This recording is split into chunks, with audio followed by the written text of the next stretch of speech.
Hello. आज अपन class 10 के part number 6 जय प्रक्रम को पढ़ेंगे, जो बोर्ड एग्जाम में 9 नंबर का है। देखो, जय प्रक्रम किसे कहते हैं?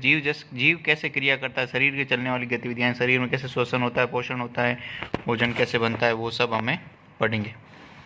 देखो, भोजन कैसे बनता है? स्वपोषी। पेड़ पौधे स्वपेशी, अपने आप खुद का भोजन बनाने वालों को क्या कहते हैं? स्वपोषी। पेड़ पौधे अपना भोजन स्वयं बनाते हैं, जैसे कार्बन डाइऑक्साइड हवा से ले ली, H2O जड़ों से ले लिया, सूर्य प्रकाश सूर्य से ले लिया। 6 CO2 प्लस 12 H2O क्लोरोफिल की प्रेजेंस में सूर्य के प्रकाश में क्या बनाते हैं? ग्लूकोज बनाते हैं। C6H12O6 plus 6 oxygen plus 6 water.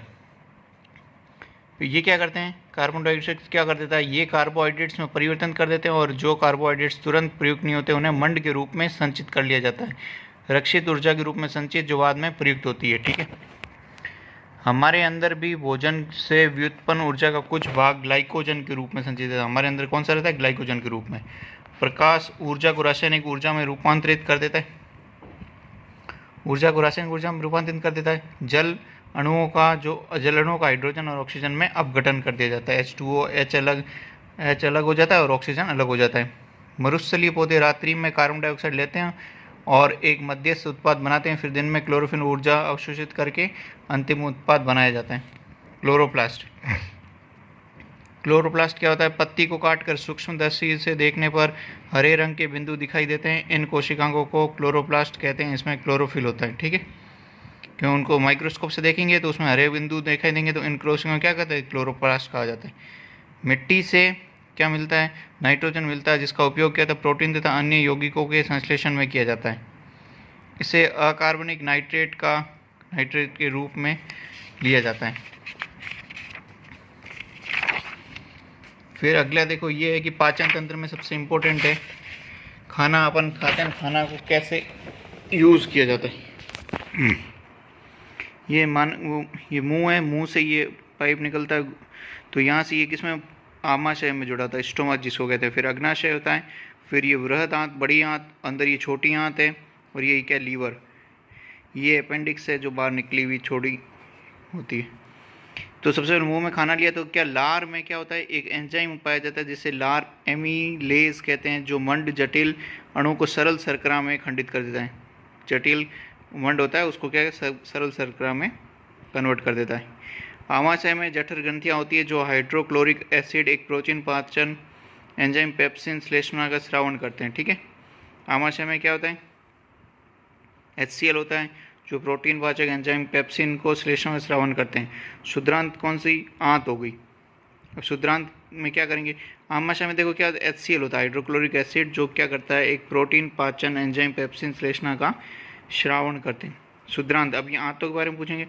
घास खाने वाले शाकाहारी का सेलुलोज पचाने के लिए लंबी शुद्रांत की आवश्यकता रहती है। जैसे हिरण है, उनके शुद्रांक होती है, शुद्रांत जो छोटी आंत होती है वो कितनी? बहुत लंबी होती है।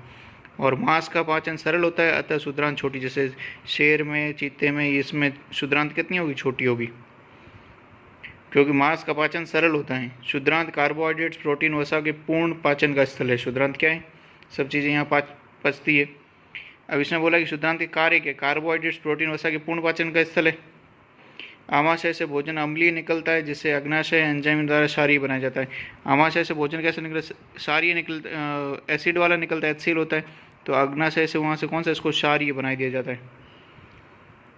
शुद्रांत में वसा बड़ी गोलिकाओं के रूप में होता है। पित्त लवण उसे छोटी गोलिकाओं में खंडित कर देता है। पित्त लवण यानी कि पैनक्रियास था, पैनक्रियास को क्या कर देता है? छोटी छोटी गोलियों में डिवाइड कर देता है। प्रोटीन पाचन हेतु ट्रिप्सिन एंजाइम होता है, ये ध्यान देना। ट्रिप्सिन एंजाइम किसके लिए होता है? प्रोटीन पाचन के लिए।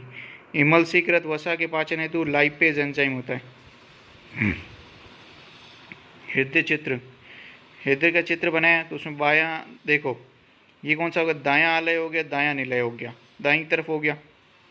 और ये कौन सा हो गया? बायां आलय और बायां निलय। इसको ध्यान से देखना, आप इसको 4 चैम्बर बना देना। देखो, रक्त किस में आता है? बाएं आलय में आता है, बाईं तरफ वाले आलय में आता है, फिर वो बाएं निलय में जाता है। फिर किससे आता है?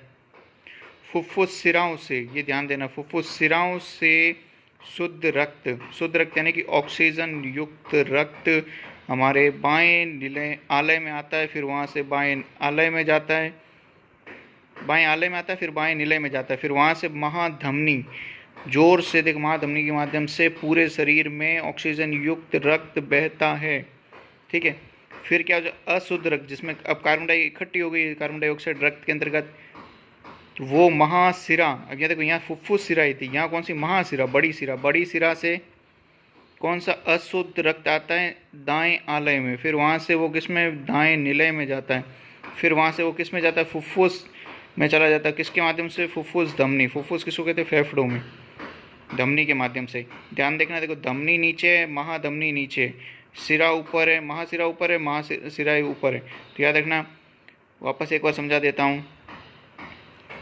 हृदय में बाएं आलय में फुफ्फुस सिराओं से शुद्ध रक्त आता है, फिर वो बाएं निलय में ही जाता है, फिर वहाँ से महाधमनी के माध्यम से पूरे शरीर में बहता है, फिर जो अशुद्ध रक्त होता है जिसमें कार्बन डाइऑक्साइड शामिल हो जाती है, उसमें महाशिरा के माध्यम से दाएं आलय में आता है, फिर दाएं आलय से दाएं निलय में जाता है, फिर वो फुफ्फुस धमनी में ऑक्सीजन युक्त रक्त बनने के लिए चला जाता है।